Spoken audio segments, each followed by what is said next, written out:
what are your existing thoughts and, I guess, opinions on Australia? My opinion of Australia is that it is a old-fashioned country when it comes to genders, and there's the guys and the gals. It's like boys were boys and men were men. You know, at the beginning of Archie Bunker. Yeah. And you'd go to a pub in Sydney, and it would be like a pub in Britain in 1980, where the men are up there at the front, and there's a few Sheilas at the back, and they're minding their own. And kind of a machismo culture in a way. That's traditionally Australian, I'm saying, not today necessarily. And they also had great border laws, great immigration, meaning not a lot of immigrants coming in. I think both of those things are changing, and the men are getting more ashamed of being men, and women are getting more feminist and dogmatic and annoying.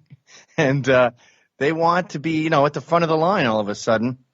And not only is that bad for most countries, it's very un-Australian. Australia with open borders and Sheila's running the show that's no longer Australia.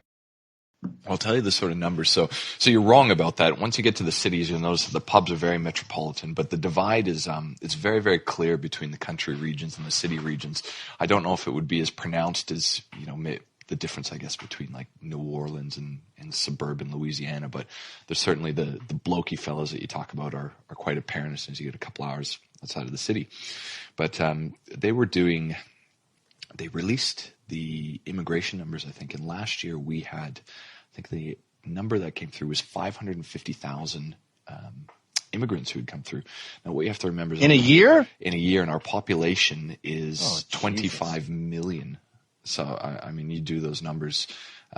Well, it's very similar. That's why I call it Hot Canada, too, because Canada has a similar problem. I don't know if they have the same number of immigrants, but what everyone always says about big countries like that is, there's plenty of room.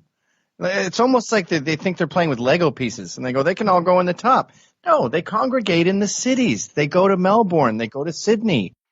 And that's exactly what we're seeing here. They all fall into there. And so the Sydney housing market is very similar to Vancouver and New York.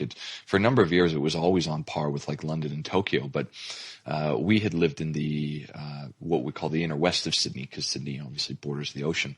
And nowadays, to get a traditional 1940s single-level 3-bedroom house with 1 bathroom is about $2.3 million. And a lot of that... U.S. dollars? Well, Australian dollars. So what would that be? Probably about 1.8? 1.7, yeah, that's pretty. 1.8. Those are New York prices if you're not in a bad neighborhood.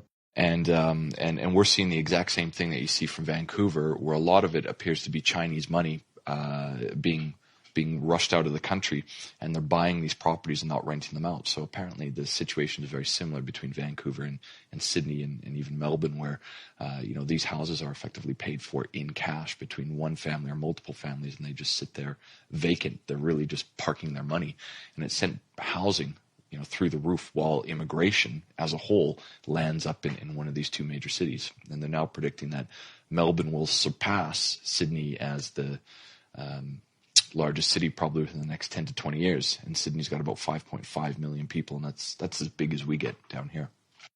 Well, you're really on the precipice of catastrophic, irrevocable changes. I mean, I'm not going on this tour to scaremonger. I'm going on this tour mostly to do comedy. But when people ask me about politics and about Australia, I'm happy to talk about it.